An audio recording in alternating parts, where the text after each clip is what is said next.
Puji Tuhan, pada hari ini kita akan mendengarkan seminar dari Bapak Hotben Situmorang, di mana Bapak ini akan menyampaikan seminar pengimbasan budaya positif di SD Negeri 17319 Harianja sebagai CGP Angkatan 9 Kabupaten Tapanuli Utara. Sebelum kita mendengarkan penyampaian seminar dari Bapak Hotben Situmorang, kita akan berdoa, doa yang dipimpin oleh Ibu R. Sipahutan.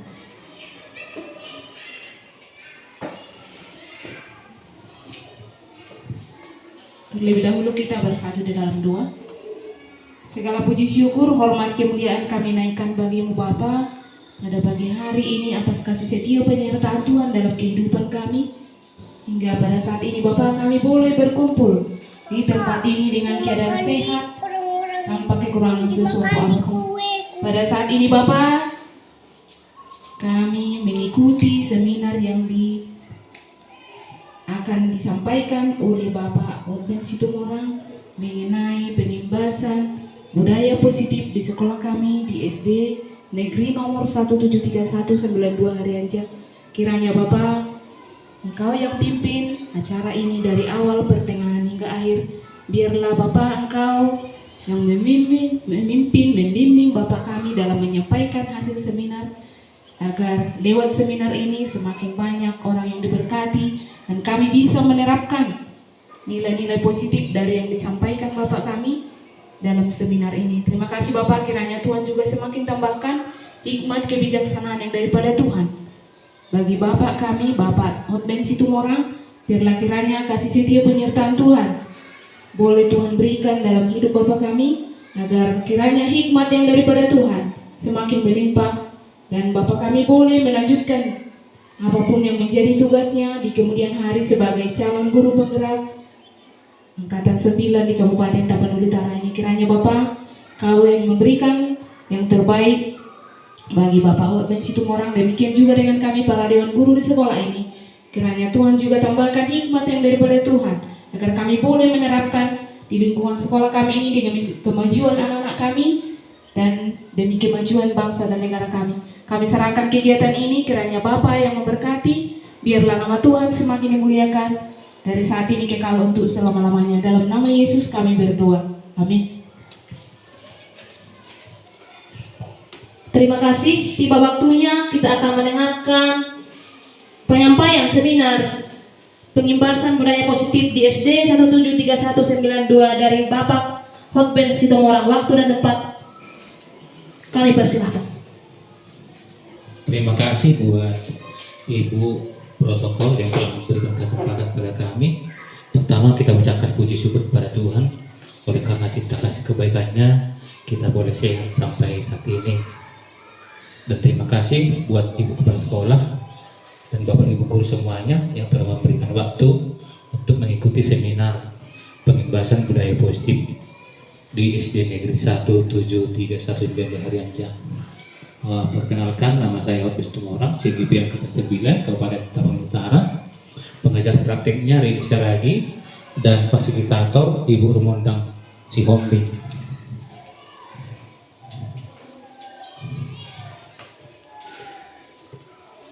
Pengimbasan budaya positif oleh Hotben Situmorang, CGP Angkatan 9 Kabupaten Tapanuli Utara.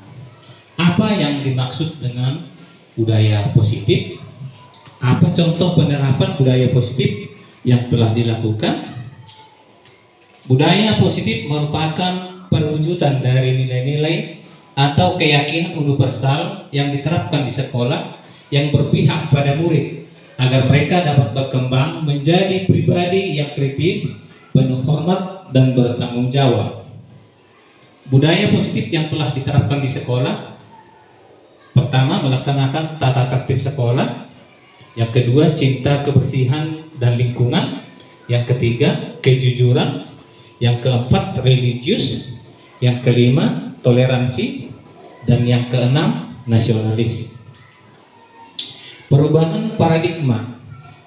Ki Hajar Dewantara mengatakan bahwa dalam menuntun harus disesuaikan dengan kodrat alam dan kodrat zaman. Kodrat alam adalah lingkungan alam tempat peserta didik berada, baik itu kultur budaya maupun kondisi alam geografisnya. Sedangkan kodrat zaman adalah perubahan dari waktu ke waktu. Semua anak memiliki keunikan, bakat dan minat yang berbeda. Tugas guru menuntun bakat tersebut agar anak tumbuh selamat dan bahagia. Pendidikan ini diibaratkan seperti seorang petani atau tukang kebun, dan siswa adalah benih tanaman yang ditabur petani atau guru di lahan atau sekolah. Setiap bibit tanaman atau siswa ditanam dan dirawat secara berbeda. Seperti halnya Bapak Ibu, kalau jagung tentunya kita akan menanam dan merawat seperti jagung. Beda dengan merawat cabai. Cabai juga harus kita rawat seperti cabai. Kalau kita merawat jagung seperti cabai, maka hasilnya nanti tidak maksimal. Nah, demikianlah anak-anak didik kita. Kita harus menuntunnya sesuai dengan bakat dan minat mereka masing-masing. Bagaimana cara membangun budaya positif? Nah, ini ada 3. Yang pertama, guru mengontrol aktivitas peserta didik. Hubungan guru dan peserta didik sangat penting untuk membangun budaya sekolah yang positif. Yang kedua, membuat kesepakatan kelas. Dan yang ketiga, menerapkan budaya disiplin yang positif. Perubahan paradigma. Apa perbedaan antara peraturan dengan kesepakatan? Dalam Kamus Besar Bahasa Indonesia, peraturan atau regulation adalah petunjuk, kaidah atau ketentuan yang dibuat untuk mengatur. Nah, artinya saudara, peraturan itu terjadi dari sepihak. Sedangkan kesepakatan atau deal berasal dari kata sepakat yang artinya setuju, semupakat atau sependapat. Sehingga bersepakat berarti sama-sama menyetujui. Sama-sama menyetujui antara guru dan murid. Konsep inti budaya positif, perubahan paradigma belajar, disiplin positif, nilai-nilai kebajikan, motivasi perilaku manusia, posisi kontrol guru, kebutuhan dasar manusia, keyakinan kelas, segitiga restitusi. Apa yang dimaksud dengan pembelajaran paradigma baru?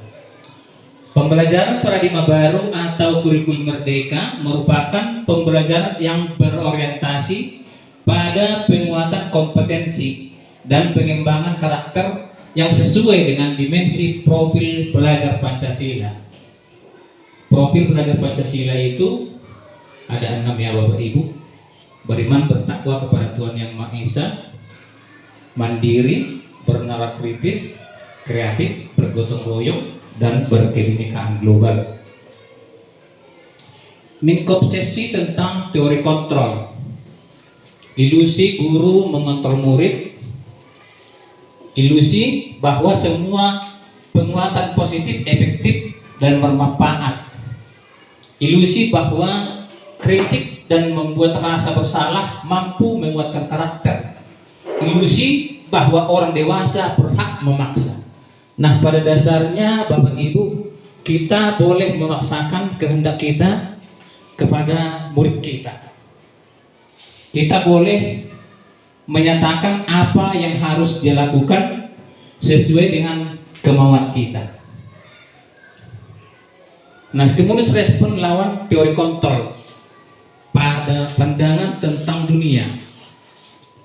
Stimulus respon tentang dunia dan teori kontrol tentang dunia. Di dalam stimulus respon tentang dunia, di situ dinyatakan realitas atau kebutuhan kita sama. Sementara di teori kontrol tentang dunia, realitas bahwa kebutuhan kita berbeda. Nah, selanjutnya semua orang melihat hal yang sama.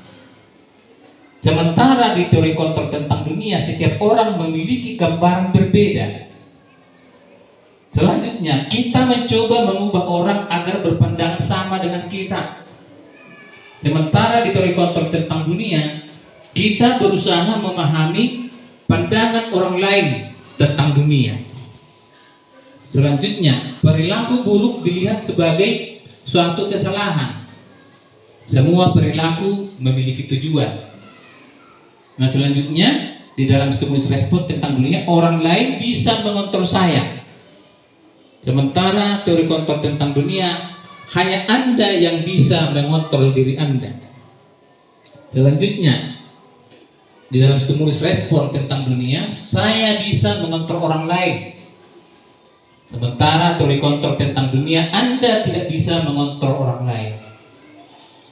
Selanjutnya, pemaksaan ada pada saat rujukan gagal. Di teori kontrol tentang dunia, kolaborasi dan konsensus menciptakan pilihan-pilihan baru. Di dalam stimulus respon tentang dunia, model berpikir menang atau kalah. Nah, sementara teori kontrol tentang dunia, model berpikir menang. Itulah perbedaan saudara tentang stimulus respon tentang dunia dan juga teori kontrol tentang dunia. Disiplin positif. Apa itu disiplin positif?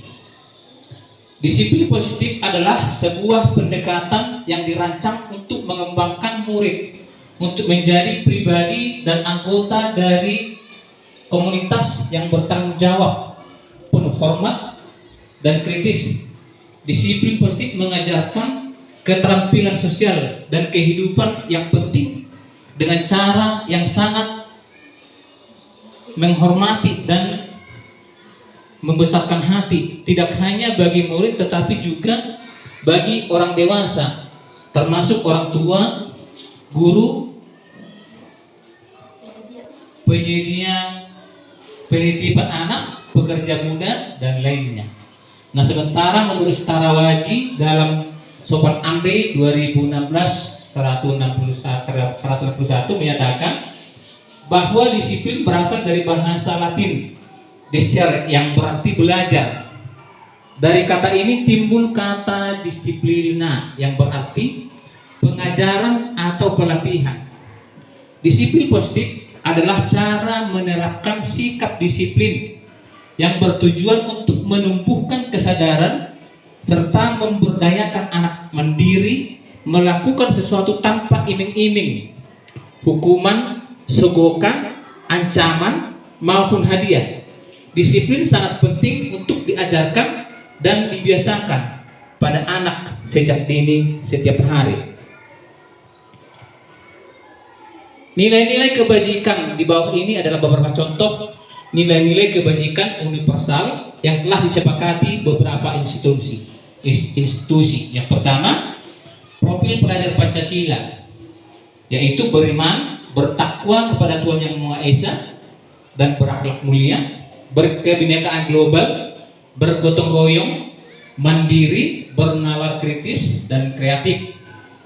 Sementara menurut Ibo Primary Years Program atau PYP, toleransi, rasa hormat, integritas, mandiri, menghargai, antusias, empati, keingintahuan, kreativitas, kerjasama, percaya diri, dan komitmen.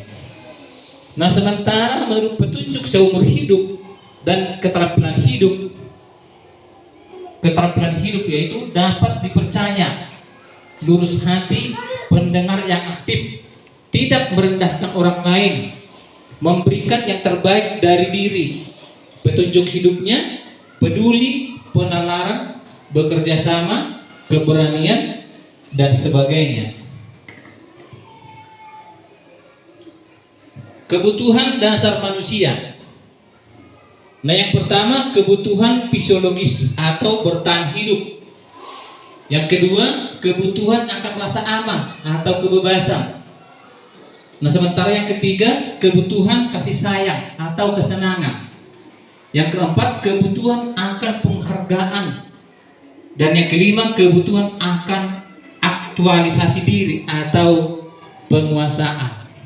Jadi kebutuhan dasar manusia itu ada 5. Nah, kita perhatikan 5 kebutuhan dasar manusia. Yang pertama, untuk bertahan hidup. Agar kita dapat bertahan hidup, kita memerlukan makanan, pakaian, tempat tinggal, keamanan, dan kesehatan. Sementara kebutuhan yang kedua, kasih sayang dan rasa diterima. Rasa diterima, dipedulikan, berbagi, kerjasama, menjadi bagian dalam kelompok. Kebutuhan dasar yang ketiga yaitu penguasaan. Harga diri, keinginan untuk dianggap, memimpin, berprestasi, diakui, didengar. Yang keempat, kebebasan, yaitu mandiri, memiliki pilihan, mencoba hal baru, mampu mengendalikan arah dirinya. Sementara kebutuhan yang kelima yaitu kesenangan, bermain, humor, antusiasme, tertawa, termasuk rekreasi. Nah, itulah Bapak Ibu 5 kebutuhan dasar manusia. Nah, selanjutnya ada 3 motivasi perilaku manusia. Nah, yang pertama untuk menghindari ketidaknyamanan atau hukuman. Contohnya seperti ini Bapak Ibu. Ketika anak didik kita diberi tugas, dia mau mengerjakan tugas itu karena takut dihukum. Nah, kemudian motivasi perilaku yang kedua untuk mendapatkan imbalan atau penghargaan dari orang lain.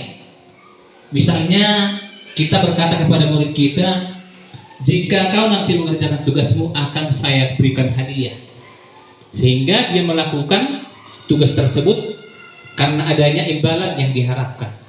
Nah, kemudian motivasi yang ketiga untuk menjadi orang yang mereka inginkan dan menghargai diri sendiri dengan nilai-nilai yang mereka percaya. Saya yakin kita Bapak Ibu yang ada di tempat ini melakukan segala tugas dan pekerjaan kita adalah karena yang ketiga tersebut, di mana untuk menjadi orang yang mereka inginkan dan menghargai diri sendiri dengan nilai-nilai yang mereka percaya. Artinya ketika kita melakukan segala tugas-tugas kita, itu artinya kita menghargai diri kita sendiri. Nah, kita perhatikan Bapak Ibu gambar yang ada di slide. Hukuman. Yang pertama itu hukuman tidak terencana atau tiba-tiba. Jika seseorang melakukan kesalahan, kadang tiba-tiba kita mau menghukum. Nah, kemudian tidak tahu apa yang akan terjadi. Karena beberapa hal sering kita lihat kejadian karena hukuman mengakibatkan akibat yang fatal. Kemudian bersifat satu arah. Dan ada hukuman fisik dan ada hukuman psikis. Nah, yang kedua konsekuensi. Konsekuensi itu terencana, disepakati.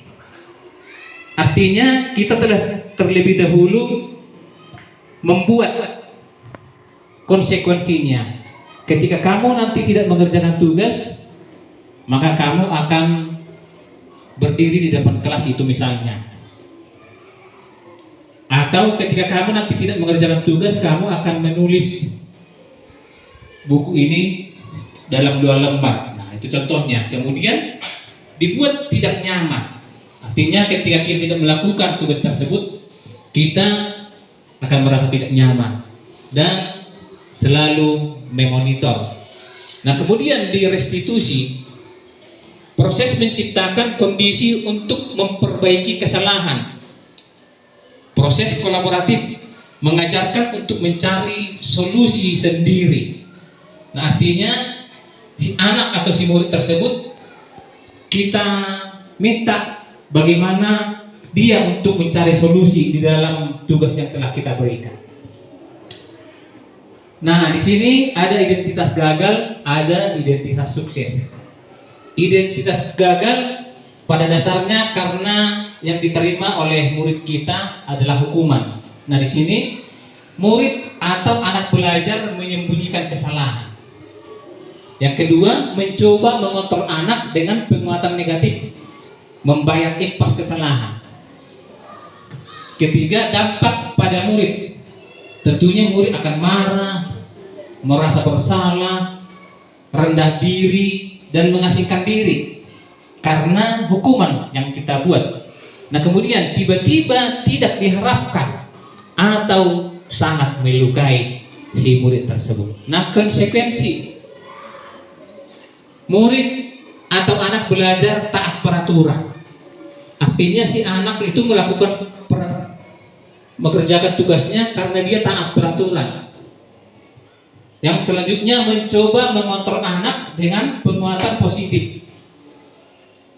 Selanjutnya kehilangan hak, waktu jeda seorang diri, time out, penahanan detention. Sudah diketahui dan masuk akal.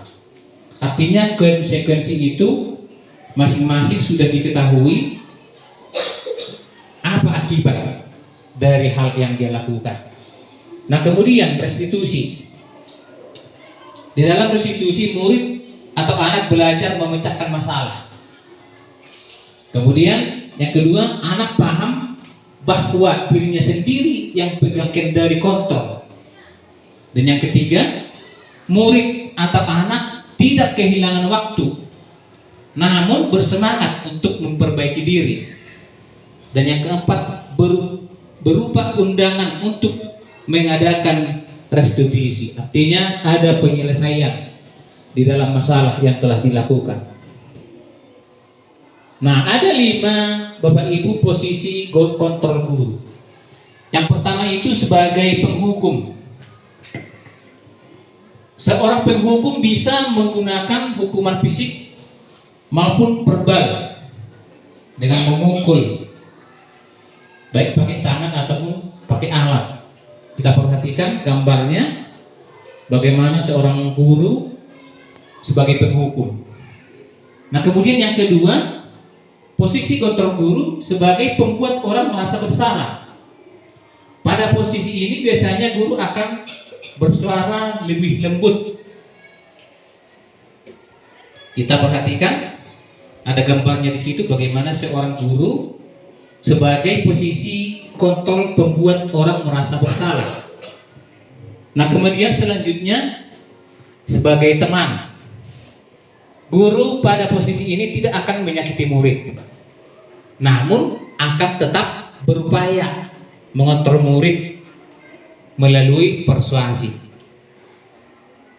Dan yang keempat, sebagai monitor atau sebagai pemantau. Artinya kita sebagai guru memonitor ataupun mengawasi setiap anak-anak didik kita. Nah selanjutnya sebagai mengajar, di mana posisi ini adalah posisi terakhir. Mengajar adalah posisi mentor, di mana guru berbuat sesuatu bersama dengan murid, mempersilahkan murid mempertanggungjawabkan perilakunya, mendukung murid agar dapat menemukan solusi atas permasalahannya sendiri. Nah Bapak Ibu, di dalam 5 posisi kontrol guru ini pada dasarnya kita telah pernah melakukan semuanya itu. Sebagai penghukum juga kita mungkin sudah pernah, sebagai pembuat orang merasa bersalah, dan juga sebagai teman, sebagai monitor atau pemantau, dan juga sebagai manajer, yang mana masing-masing mempunyai kelebihan dan kekurangan. Salah satu contoh sebagai teman, kalau kita menganggap anak murid kita itu sebagai teman, kadangkala kita menjadi tersepelekan. Nah oleh karena itulah Bapak Ibu, kita harus menyesuaikan keadaan, posisi mana yang harus kita lakukan pada saat-saat tertentu. Nah di sini ada kasusnya karena tidak mengerjakan tugas. Inilah contoh penerapan posisi kontrol guru sebagai penghukum. Yang pertama sebagai penghukum, jika kita memposisikan diri sebagai penghukum, maka kita akan menyatakan kepada siswa kita berdiri di depan kelas selama 1 jam. Nah itu contohnya. Jika kita memposisikan diri kita sebagai pembuat rasa bersalah, berapa kali harus Bapak beritahukan sama kamu? Kamu selalu mengecewakan Bapak, sehingga si anak tersebut akan merasa bersalah akan sikap yang dia lakukan. Nah, sebagai teman, nah ini percakapan sebagai teman, tolong bantu Bapak ya, dikerjakan dong tugas-tugasnya. Nanti Bapak kepala sekolah atau Ibu kepala sekolah marah sama Bapak. Lain kali dikerjakannya. Nah, inilah posisi kita sebagai teman. Sebagai pemantau, kamu sudah melanggar peraturan kelas kita. Tapi setelah nanti kamu kerjakan tugasnya. Itulah sebagai pemantau. Nah, kemudian yang terakhir sebagai manajer. Sebagai manajer, inilah pembicaraan atau pertanyaan yang kita ajukan. Apakah kamu tahu kesalahanmu? Artinya kita memperhatikan jawaban dari, atau kita bertanya kepada si anak tersebut, apakah kamu tahu kesalahanmu? Sehingga dia akan mengemukakan apa kesalahannya. Bagaimana kamu memperbaiki kesalahan itu? Inilah sebagai posisi ketika kita sebagai manajer. Nah, Bapak Ibu yang menjadi pertanyaan, posisi kontrol apakah aku? Posisi kontrol apa kita selama ini ketika kita sebagai tenaga pengajar? Apakah kita sebagai pembuat rasa bersalah, sebagai penghukum, sebagai pemantau, sebagai manajer? Apa yang lebih sering kita posisinya? Semua pernah ya. Tapi yang lebih sering sebagai penghukum. Nah, itu Bapak Ibu. Artinya dari situ kita boleh melihat bagaimana kita selama ini, dan mudah-mudahan ke depannya posisi kita sebagai manajer, dan kadang-kala juga itu boleh terjadi di rumah tangga kita untuk anak kita. Apakah kita sebagai manajer, sebagai teman, dan langkah baiknya jika kita selalu menempatkan diri sebagai manajer. Yang selanjutnya, keyakinan kelas. Kenapa keyakinan kelas? Kenapa bukan peraturan kelas? Selama ini yang sering kita buat adalah peraturan. Peraturan di kelas maupun peraturan di sekolah. Nah, di sini kita lihat diminta supaya keyakinan kelas. Peraturan itu memang pada dasarnya dibuat oleh sepihak. Sementara keyakinan kelas itu didiskusikan secara bersama-sama. Nah, inilah ciri keyakinan kelas. Keyakinan kelas bersifat lebih abstrak daripada peraturan yang lebih rinci dan konkret. Keyakinan kelas berupa pernyataan-pernyataan universal. Kemudian pernyataan kelas, keyakinan kelas senantiasa dibuat dalam bentuk positif. Nah, kemudian semua siswa terlibat dalam pembuatan keyakinan kelas. Salah satu contoh keyakinan kelas, kita harus diam saat belajar. Sementara kalau dia berbentuk peraturan, tidak boleh belajar ketika belajar, tidak boleh ribut ketika belajar. Nah, dari pernyataan itu boleh kita lihat yang mana peraturan dan mana keyakinan. Misalnya, peraturan tidak boleh terlambat datang ke sekolah. Tetapi kalau dia berbentuk keyakinan sekolah, saya harus hadir tepat waktu. Nah, kira-kira gitu, saudara, Bapak Ibu, pernyataannya. Nah, kemudian selanjutnya segitiga restitusi. Restitusi adalah proses menciptakan kondisi bagi murid untuk memperbaiki kesalahan mereka, sehingga mereka bisa kembali pada kelompok mereka dengan karakter lebih kuat. Segitiga restitusi membantu murid menjadi lebih memiliki tujuan, disiplin positif, dan memulihkan dirinya setelah berbuat salah. Ada 3 tindakan yang dilakukan sesuai dengan segitiga restitusi. Yang pertama, menstabilkan identitas. Kemudian selanjutnya validasi tindakan yang salah, dan selanjutnya menanyakan keyakinan kelas. Nah, yang pertama kita lihat di sini menstabilkan identitas. Stabilize the identity. Bagian dasar dari segitiga bertujuan untuk mengubah identitas anak dari orang yang gagal karena melakukan kesalahan menjadi orang yang sukses. Anak yang melanggar peraturan karena sedang mencari perhatian adalah anak yang sedang mengalami kegagalan. Nah, ini menstabilkan identitas. Berdasarkan prinsip membuat kesalahan adalah bagian dari proses pembelajaran. Nah, ketika kita menggunakan segitiga restitusi di dalam menyelesaikan masalah atau kasus yang kita hadapi, inilah pernyataan yang harus kita buat atau kita nyatakan. Yang pertama, berbuat salah itu wajar. Tidak ada manusia yang sempurna. Ibu bapak juga pernah melakukan kesalahan. Ibu bapak bukan mencari siapa yang salah, tapi ingin mencari solusi dari permasalahan ini. Artinya ketika anak kita melakukan kesalahan, kita menyatakan seperti ini. Kesalahan itu wajar dan tidak ada manusia yang sempurna. Itulah menstabilkan identitas. Nah, ini contoh tindakan restitusi yang saya telah lakukan kepada si Karisa, di mana si Karisa sering tugas-tugasnya dicontek oleh teman-temannya.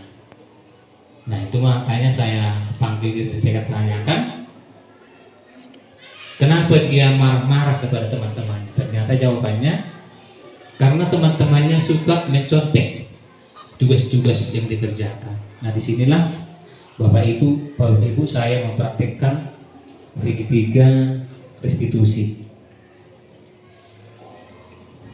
Nah, sebelum kita kepada penutup Bapak Ibu, kira-kira apa hal-hal yang bisa kita dapatkan dari kegiatan kita pada saat ini? Bagaimana dengan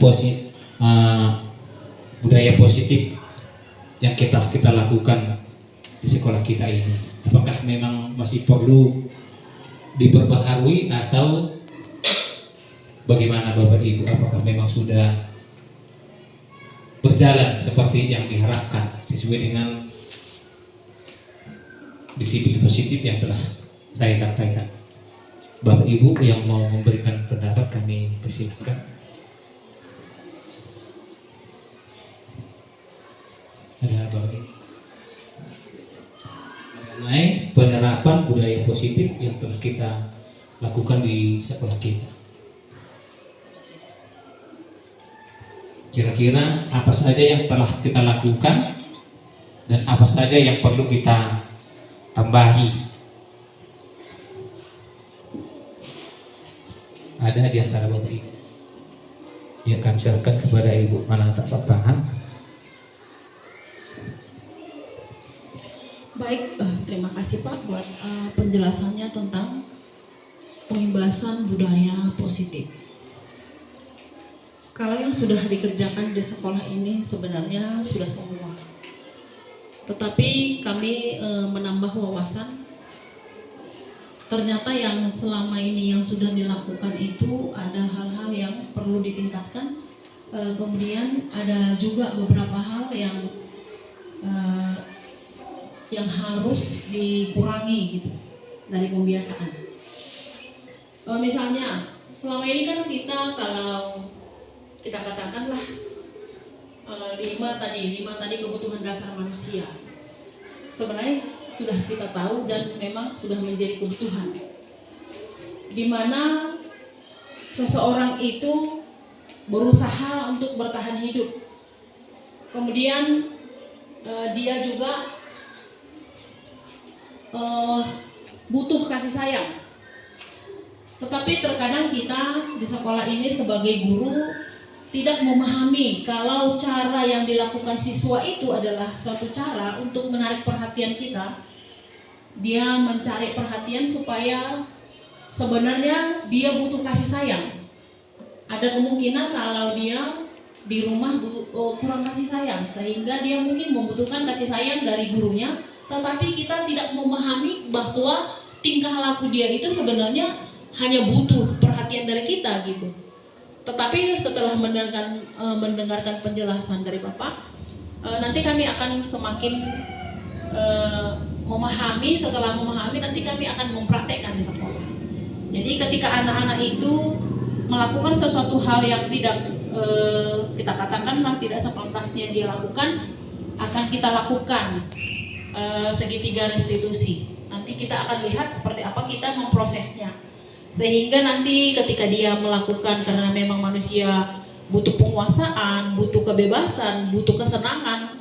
Jadi ketika anak ini belum bisa menyatakan itu dengan ucapan, tetapi dengan tindakan atau perbuatan dia di dalam kelas, kami akan semakin meningkatkan nanti bagaimana kami akan memahami, menstabilkan masalah, kemudian kami akan mencari apa yang menjadi keyakinan kelas dan apa yang sudah dilanggarnya, atau apa keyakinan yang sudah tidak dikerjakan atas kesepakatan yang sudah dibuat. Mudah-mudahan nanti dengan segitiga restitusi kami akan menyelesaikan masalah seperti yang sudah Bapak lakukan di kelas Bapak.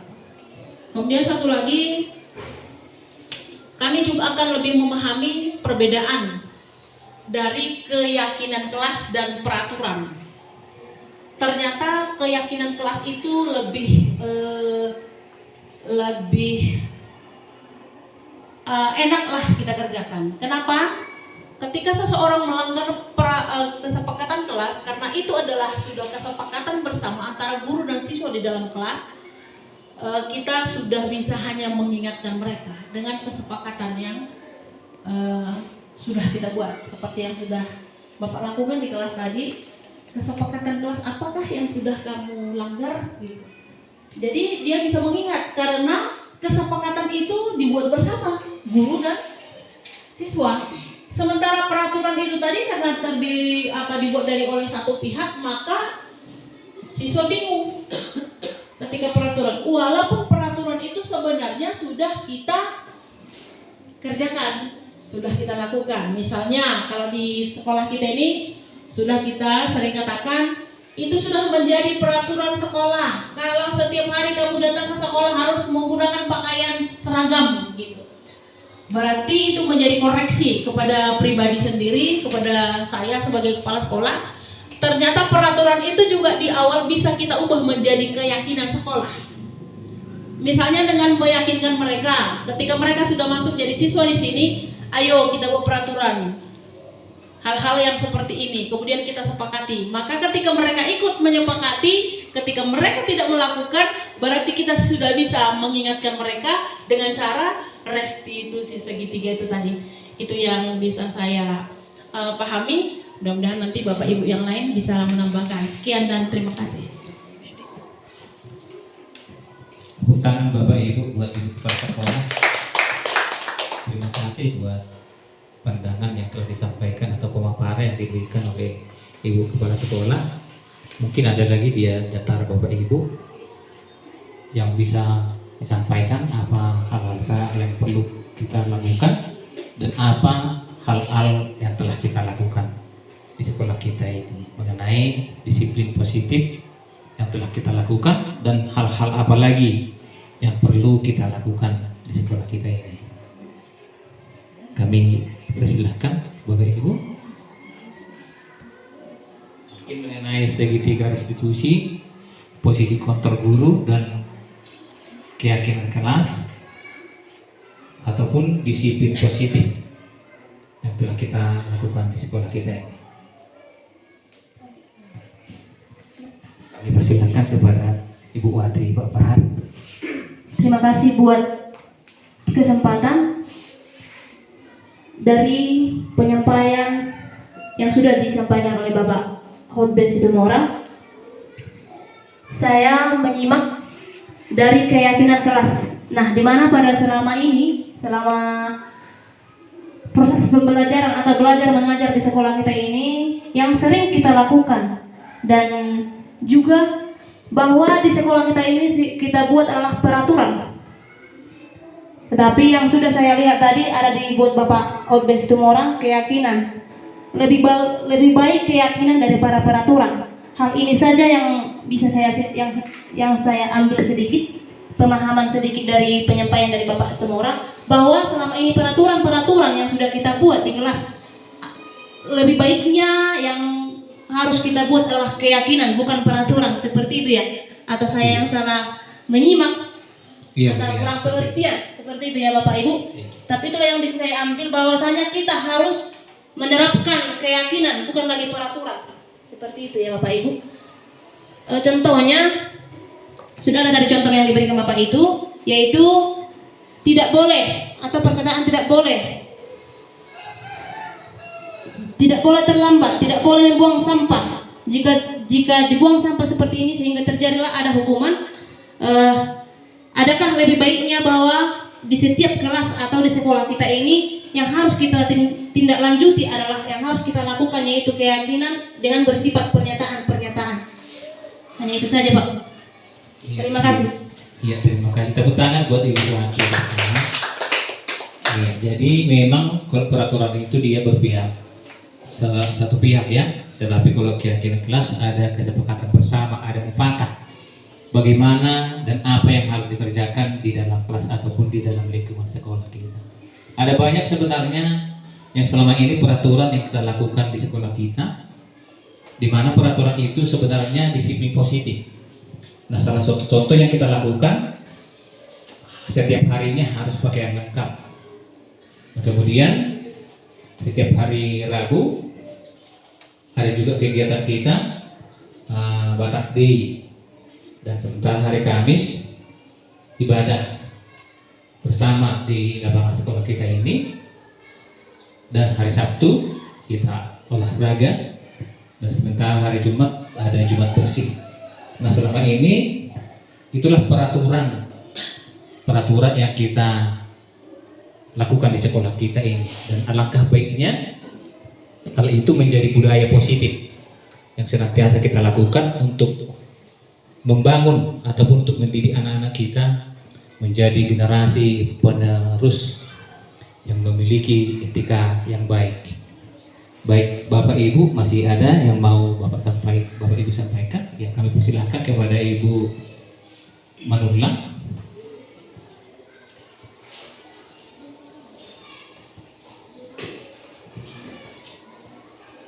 Terima kasih untuk kesempatan yang diberikan kepada kami.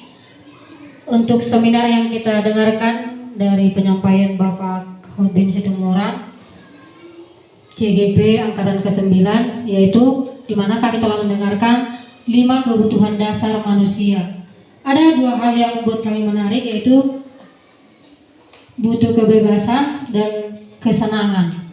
Di sini kami tertarik, kebebasan dan kesenangan ini berarti berlaku pada setiap pribadi siswa. Nah, yang kami dapatkan dari pembelajaran ini, setiap anak itu membutuhkan kebebasan, setiap kebutuhan dasar manusia itu membutuhkan kebebasan dan juga kesenangan. Sedangkan yang kita terapkan di sekolah kita ini, kita harus menerapkan disiplin, yaitu melalui pemaparan Pak Hotben Situmorang tadi. Contohnya yaitu dengan pemakaian atribut sekolah yang kita laksanakan setiap harinya, di mana setiap hari dari Senin sampai Sabtu itu melakukan disiplin atribut yang berbeda-beda.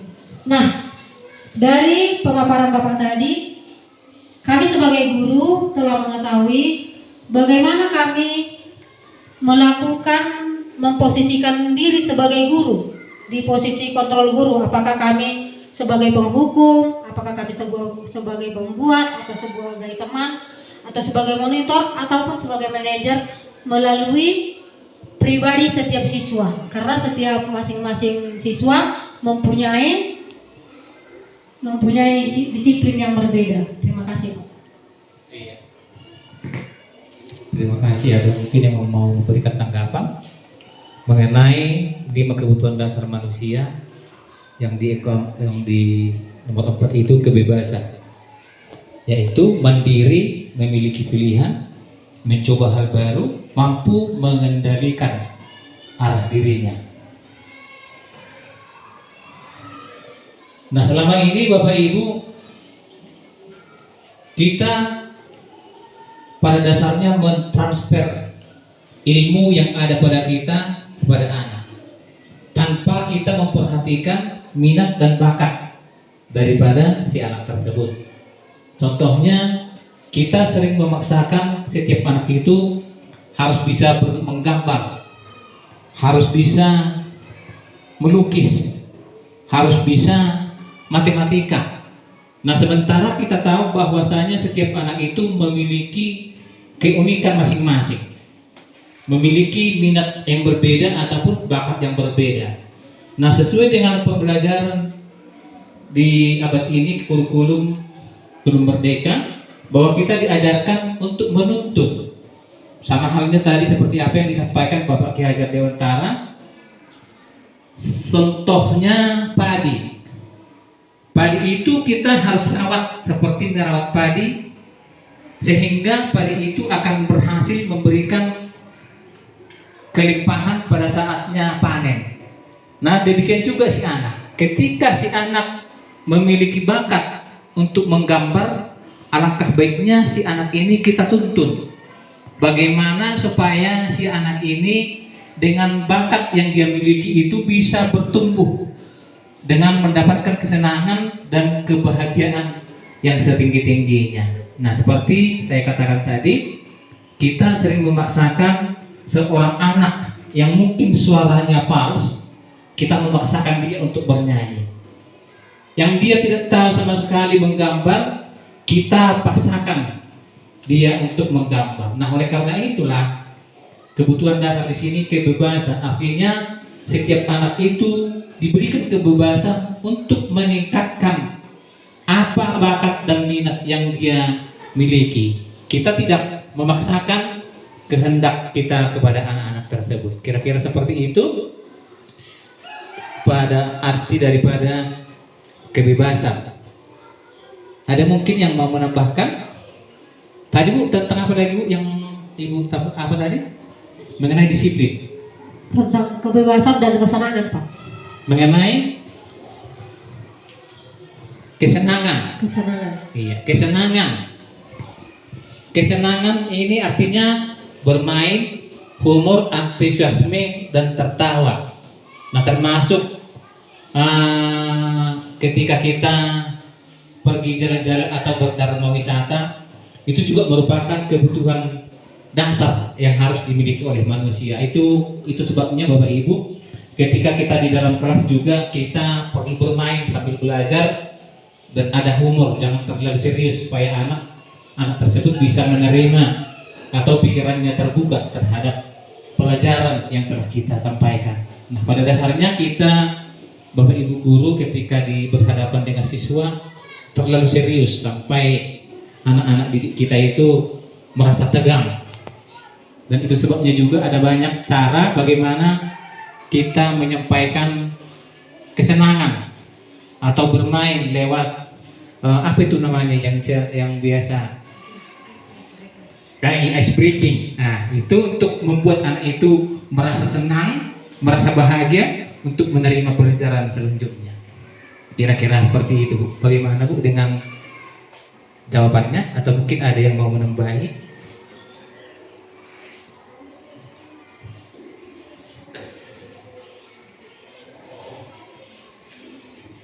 Ada kira-kira?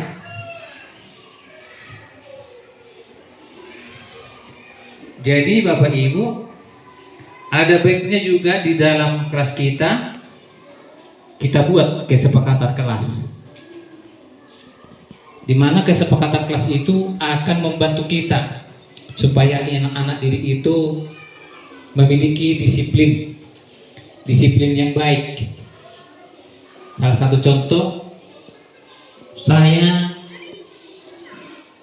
harus melakukan tugas atau membersihkan ruangan kelas, sekalipun mungkin sudah kita buat peraturan siapa petugas di dalam setiap harinya, tetapi alangkah baiknya peraturan-peraturan yang kita lakukan selama ini kita ubah menjadi keyakinan kelas, supaya hal itu nanti menjadi budaya positif di dalam setiap kehidupannya.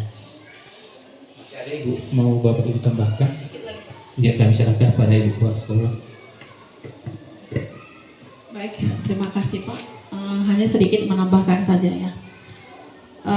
Dari yang selama ini sudah kita kerjakan. Sebenarnya semua sih sudah kita kerjakan. Tapi kita dengan adanya seminar hari ini dari Bapak Hotben Situmorang menambah pemahaman kita. Kemudian mengubah pola pikir kita yang selama ini. Ternyata kalau selama ini, jujur saja kalau di dalam kelas ada misalnya seorang siswa, kita katakanlah membuat suatu mengganggu teman lah, nggak usahlah membuat satu keributan. Ada seseorang siswa itu suka mengganggu teman. Ternyata setelah kami dari pemaparan Bapak hari ini dengan 5 kebutuhan dasar manusia itu, ternyata kami selama ini sudah salah menilai kepada siswa. Kenapa? Karena sering kami ketika siswa itu melakukan suatu yang tidak kami sukai lah, katakan membuat keributan di dalam kelas, kami langsung marah. Kami tidak melakukan atau menstabilkan apa sih yang dia kerjakan. Kami tidak menggunakan restitusi segitiga. Ternyata itu sangat penting. Kami memanggilnya empat mata, kemudian kami bertanya kenapa dia melakukan itu. Karena selama ini tanpa bertanya kenapa dia melakukan itu, sering kami sebagai seorang guru ketika masih guru langsung marah atau langsung menghukum. Ternyata itu adalah menjadi kebutuhan dia. Hanya kita harus memahami kenapa dia melakukan hal seperti itu. Berarti seorang guru itu harus lebih memahami karakteristik siswa, kemudian latar belakang siswa dari rumah. Baru kami bisa melakukan. Tapi dengan adanya seminar ini memahamkan kami supaya kami itu mengetahui dulu kenapa gitu. Kemudian kami akan mencoba menggunakan restitusi segitiga supaya apa yang mereka kerjakan itu dapat terselesaikan dengan baik, tetapi dengan landasan yang pertama itu adalah bahwa kami itu harus terlebih dahulu membuat keyakinan kelas. Jadi ketika mereka melakukan sesuatu hal yang tidak pada posisinya atau melakukan sesuatu, misalnya lah katakan dia menginginkan kebebasan atau kesenangan karena dia tidak mendapatkan di rumah, berarti kami sudah bisa mengingatkan dia sesuai dengan kesepakatan kelas atau keyakinan kelas. Itu yang pertama. Kemudian setelah pemaparan ini, setelah adanya seminar ini, kami lebih memahami ternyata kami sering salah posisi menempatkan. Kalau selama ini mungkin sebagai saya pribadi sering sih melakukan pemantauan atau menjadi penghukum atau mungkin sebagai teman atau mungkin sudah pembuat rasa bersalah, itu sudah sering kami lakukan. Tapi setelah pemaparan ini bahwa seorang guru itu sebaiknya sebagai manajer. Kami yakin kalau kita melakukannya sebagai manajer berarti yang keempatnya itu sudah terlampaui, sudah terlaksanakan dengan baik gitu. Dengan adanya memilih 1 dari 5 menjadi manajer, berarti keempat yang lain itu sudah terpenuhi. Jadi mudah-mudahan dengan pemaparan ini kami akan memahami dan kami akan bisa memposisikan diri kami di dalam kelas itu sebagai manajer. Itu pemahaman, hanya menambah sedikit ya Pak ya. Jadi kami berterima kasih buat kegiatan hari ini. Mudah-mudahan apa yang sudah disampaikan dapat kami mulai, bahkan saya sebagai kepala sekolah di tempat ini akan melakukan diskusi dengan kita semua yang ada di tempat ini seperti apa kita melakukan trik-trik kita mengajar di kelas dan seperti apa kita untuk membuat keyakinan sekolah kita, bukan lagi peraturan di sekolah melainkan keyakinan di sekolah. Demikian Pak yang bisa kami sampaikan untuk menambah sedikit dan menyampaikan pemahaman kami tentang seminar hari ini. Kami ucapkan banyak terima kasih buat kegiatan hari ini. Mudah-mudahan apapun yang menjadi proses dan akan diselesaikan di tugas-tugas calon guru penggerak di angkatan 9 itu Bapak dapat lalui dan mendapatkan hasil dan nilai yang terbaik. Sekian dan terima kasih. Terima kasih buat Ibu Kepala Sekolah. Tepuk tangan kita Bapak Ibu. Ya, saya mengucapkan terima kasih buat antusias para Bapak Ibu di dalam mengikuti seminar. Nah, dalam hal ini kita akan menutup acara kita. Hal apa saja yang dibutuhkan dalam disiplin positif? Kriteria disiplin positif: bersikap baik dan tegas, bantu si kecil membangun rasa memiliki pikiran jangka panjang, mengasah keterampilan sosial dan keterampilan hidup, membangun rasa percaya diri si kecil. Dengan demikian, anak kita nanti akan bertumbuh menjadi orang-orang yang berhasil dalam kehidupannya dan mendapat kebahagiaan dan keselamatan yang setinggi-tingginya. Demikianlah seminar kita pada hari ini. Mari kita tutup dalam doa. Terima kasih kami ucapkan padamu Tuhan, oleh karena kebaikan kemurahan-Mu seminar ini dapat terlaksana dengan baik. Biarlah apa yang kami terima dalam pada hari ini dapat kami terapkan di dalam kehidupan kami, sehingga kami sebagai guru Tuhan benar-benar mendidik, menuntun anak-anak kami sesuai dengan bakat dan minat mereka. Berkatilah kami semuanya untuk kami dapat melakukannya. Terpuji nama Tuhan hari ini kekal sampai selama-lamanya. Ampuni kami atas dosa kesalahan kami, agar kami lain tidak buat kamu. Dalam nama Tuhan Yesus Kristus kami berdoa mengucap syukur. Amin. Horas, horas, horas.